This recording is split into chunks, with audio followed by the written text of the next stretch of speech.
We saw a figure wrapped in moss, but the moss was growing upward. At first, I thought it was just the angle, something about the failing light, the way dusk filtered through the canopy in broken layers. The forest had already begun to dim unevenly, pockets of shadow pooling between the trees while higher branches still caught the last gray light. But the longer I looked, the harder it was to dismiss. The moss didn't drape, it climbed, it crept along the figure's surface in thin, damp strands that lifted and stretched against gravity, as if drawn towards something above it. Not hanging, not falling, rising. Each filament reached upward in slow, deliberate motion, threading into the thicker growth higher along the shape. "Do you see that?" Aaron said quietly beside me. I nodded without taking my eyes off it. We stood at the edge of a shallow clearing, the ground soft beneath our boots. The air carried that deep, saturated smell of wet earth and rot, heavy enough to taste. Somewhere to our left, water moved slowly, an unseen trickle through roots and mud. The figure stood about 20 feet ahead, partially obscured by the thin trunks of young trees. It was roughly human-shaped, upright, still, but the proportions felt wrong. Slightly elongated, the limbs too narrow beneath the layers of moss. "Could be a stump," Mira said, though her voice lacked conviction. "No stump stands like that," Aaron replied. He was right. There was a posture to it. Not just vertical, but held. Balanced in a way that implied intention. The forest around us had gone quieter than it should have. The insects, which had been steady in the background all evening, had faded to a scattered, uncertain rhythm. Even the faint movement of leaves overhead had stilled. I took a step forward before I could stop myself. The ground gave slightly under my weight, releasing a faint, wet sound. The moss shifted. Not all of it, just a small section near what might have been the figure's shoulder. A thin strand lifted higher, stretching upward faster than the rest, like it had noticed something. I stopped. "Don't," Mira said, sharper now. But she didn't pull me back. We all watched. The upward growth continued, slow but constant. It wasn't random. The strands moved with direction, aligning themselves along invisible paths, weaving into a dense, vertical pattern that seemed to anchor the entire mass. "Plants don't do that," Aaron murmured. "No," I said, "they don't." The figure itself hadn't moved. At least, not in any way I could track directly. But there was a subtle shift in the way the moss lay across it, as if something beneath it were adjusting in increments too small to register. A breeze moved through the clearing, soft and brief. The moss didn't sway with it. Instead, it leaned against it. Each strand angled upward more sharply, resisting the motion of the air rather than yielding to it. Mira took a step back. "I don't like this." None of us did, but none of us left. There was something holding us there, not physically, not even consciously. Just a quiet, persistent need to understand what we were seeing, to reconcile it with something familiar. I took another step forward. The forest responded, not loudly, not dramatically, but the sound of water to our left shifted, growing slightly louder, as if the flow had increased. The ground beneath us softened further, the mud giving more easily underfoot. And the moss grew, faster now. The upward motion became more pronounced, strands lengthening in visible increments, layering over one another as they climbed. It wasn't chaotic, it was structured, almost deliberate, forming a vertical sheath that tightened around the figure's shape. "Okay," Aaron said, his voice low but firm. "That's enough." He reached for my arm, pulling me back a step. As soon as I moved, the growth slowed, not stopped, just eased, returning to that earlier, measured pace. We stood there, breathing shallowly, watching. "It reacts," Mira said. "To what?" Aaron asked. I didn't answer right away. My eyes had drifted upward. Above the figure, the canopy opened slightly, revealing a narrow column of dim sky. The last light of dusk filtered through it, pale and distant. The moss was reaching toward that opening. Not randomly, directly. "It's following the light," I said. Aaron frowned. "Then why is it faster when we move?" The question lingered, unanswered. I stepped forward again, more slowly this time. The response was immediate. The moss surged upward, strands thickening, intertwining faster than before. The figure's outline shifted subtly as the growth tightened, as if whatever lay beneath it were being compressed. A low sound passed through the clearing. Not from the figure, from the ground. A deep, almost imperceptible vibration, like something far below the surface adjusting its position. Mira grabbed my arm. "Stop." I did. The moss slowed again. We stood in silence, the three of us caught in a quiet, unnatural rhythm with whatever this was. "Move," It grows. Stop. It waits. It's not reaching for the light, Mira said suddenly. I looked at her. It's reaching away from us. The realization settled heavily. I looked back at the figure. The upward growth wasn't just vertical, it was directional, leaning slightly away from where we stood. As we shifted, even slightly, the angle changed, always orienting itself opposite our position. As if avoiding us, or as if pulling something away from us. A soft cracking sound came from within the moss. Subtle, but distinct, like something inside had flexed. Aaron stepped back quickly. Did you hear that? We all had. The moss tightened further, strands pulling taut as they stretched upward, anchoring themselves to the higher growth. Another crack. This time, I saw it. A slight movement beneath the layers. A joint. An arm. Jesus, Mira whispered. The figure wasn't just a shape. It was something held in place. The moss wasn't growing over it. It was holding it, keeping it upright, keeping it contained. Every time we moved closer, it grew faster, not to reach us, but to restrain whatever was inside more tightly. The forest around us shifted again. The distant water grew louder. The ground softened further, and then, from somewhere deeper in the trees, we saw another shape. Then another. At first, they blended into the trunks and shadows. But once we saw them, we couldn't unsee them. Figures. Dozens of them, scattered through the forest, each wrapped in the same upward growing moss, each standing perfectly still. Each held in place. A pattern. A boundary. Mira's grip on my arm tightened. We need to go. But I was still looking at the one in front of us. The moss had grown thick enough now that only small sections of the figure beneath were visible. A curve of what might have been a shoulder. The suggestion of a head. And then, a shift. The moss didn't move this time. The thing inside did. A slow, deliberate motion. Its head tilted slightly, just enough to change the angle of the surface beneath the moss. Just enough to suggest awareness. The upward growth surged violently, tightening in response, strands pulling taut as if under sudden strain. The figure stilled again. The forest held its breath. And in that silence, it became clear. The moss wasn't just reacting to us.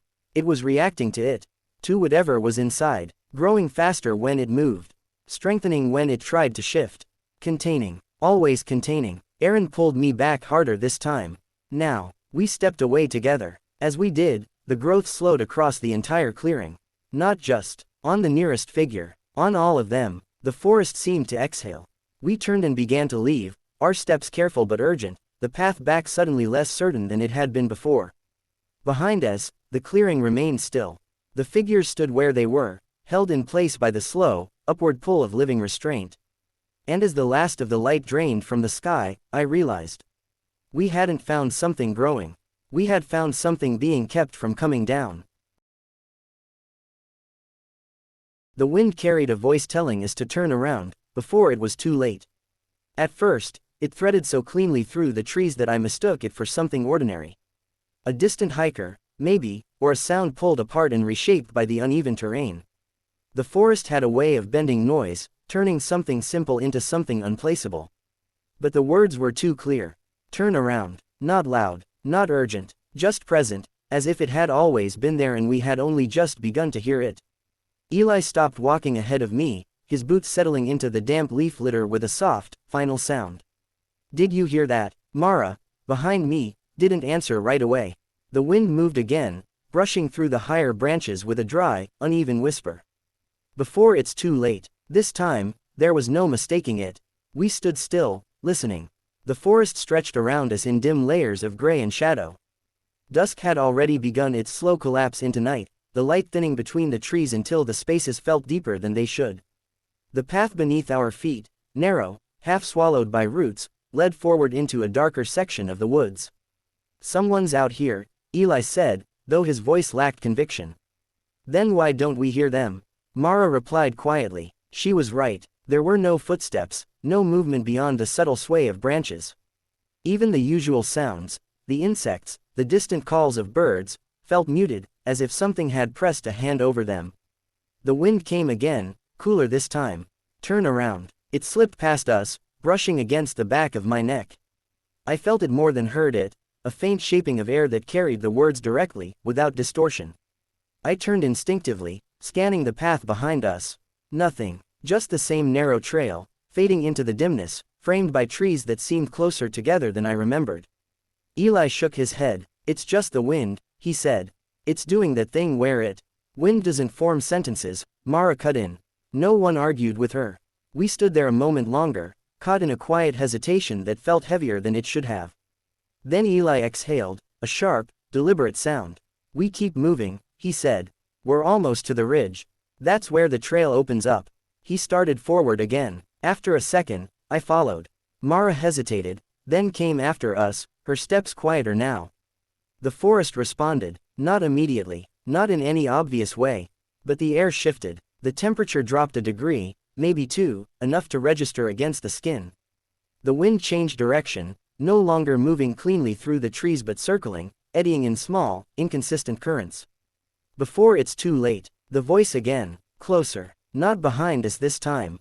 Somewhere to the side. Eli slowed, glancing left into the trees. Okay, he said, more to himself than to us. That's not. The wind cut him off, rising briefly, carrying the words over his own. Turn around. Mara grabbed my arm. It's following us. I didn't answer. I was listening. There was something beneath the voice now. Not sound exactly, more like a structure. A pattern in the way the wind moved, repeating in subtle variations. It wasn't random. It was guided. We kept walking. The path curved slightly, dipping into a lower section where the ground softened and the trees grew closer together. The canopy thickened overhead, blocking out what little light remained. The voice came again, threaded through a sharper gust. Before, too late, broken this time, fragmented, as if whatever was shaping it had been interrupted. Eli stopped abruptly. Do you hear that? At first, I thought he meant the voice. But then I caught it too. A second layer of sound, faint but distinct. Footsteps, not ours, offset slightly to the right, moving in. Parallel. Mara's grip tightened. There's someone out there. The wind surged again, louder now, pushing through the trees with a force that bent the thinner branches. Turn around. The words came clearer this time. Stronger, almost urgent. The footsteps to our right stopped. The silence that followed felt wrong, like something had been removed from the environment. Eli turned toward the sound. Hello, he called. No answer. The wind dropped suddenly, leaving the forest in a dense, oppressive quiet. Then, the footsteps resumed, closer, but not from the side anymore. From ahead, on the path. Eli took a step back. That's not possible. We hadn't passed anyone. The trail behind us had been empty. The wind returned, but softer now, slipping between the trees with a controlled, deliberate motion. Turn around. Mara shook her head. It's not warning us about something behind us, she said. It's warning us about where we're going. The realization settled heavily. Eli looked forward again, into the narrowing path. Then why is it coming from every direction? No one answered. We moved again, slower this time, each step measured. The footsteps ahead of us continued, matching our pace. Not approaching, not retreating, just staying there, a presence defined only by sound. The wind shifted once more, colder now, carrying a different tone. Too late. The words stretched slightly, drawn thin at the edges, as if the thing shaping them were losing control. The path began to change. Subtly at first, the roots underfoot grew more pronounced, forcing us to step higher, to adjust our footing. The trees leaned inward, their trunks angling just enough to narrow the space between them. The air thickened, harder to breathe. Mara slowed. This isn't the same trail. It has to be, Eli said, though he didn't sound certain. We haven't turned, she replied. Not once. The wind came again, but this time it didn't carry words. Just a long, low sound that moved through the trees in a steady, rising tone. Like something inhaling. The footsteps ahead of us stopped. The silence that followed was absolute. Then, something exhaled, deep, close. The sound didn't come from the wind. It came from the space directly in front of us. Eli froze. There's nothing there, he said, but his voice had dropped to a whisper. I could see what he meant. The path ahead looked empty. But the space felt occupied. The air pressed outward slightly, as if displaced by something we couldn't see. The wind rushed in sharply, circling us. Turn around. The voice again, but different, strained, urgent in a way it hadn't been before. Mara pulled at my arm. We need to listen to it. Eli hesitated. The space in front of us shifted. Not visually, but in the way the darkness arranged itself, deepening in a shape that suggested depth where there shouldn't be any. The path didn't continue. It opened, into something wider, Deeper. Wrong. The wind surged again, stronger now, pushing against us. Turn around. The words snapped into clarity, louder than before. Behind us, the forest responded. Branches creaked, leaves shuddered, the path we'd come from seeming to widen slightly, opening in a way it hadn't before. As if it were making room. Eli looked between the two directions, his breathing quick. Which one is it? He asked. The wind faltered. For the first time since we'd heard it, the voice didn't come immediately.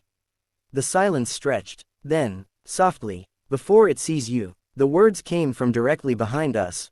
Not carried by the wind. Spoken. Close. Too close. Mara's grip tightened to the point of pain. Don't turn, she whispered. I didn't. Eli didn't either. We stood there, caught between two directions, the air pressing in from all sides. Ahead of us, the darkness deepened further. The shape of that open space becoming more defined. Behind us, something breathed. Slow, measured, waiting. The wind returned, but weaker now, scattered. The voice fractured, breaking into pieces that didn't quite form words. As if whatever had been guiding it was losing its hold. Or being pushed aside. The forest settled into a new stillness. Not empty, occupied, watching. We never did turn around. And in the end, it wasn't because we trusted the warning. It was because we understood, too late. The wind had never been telling us which way to go. Only when we had stopped having a choice.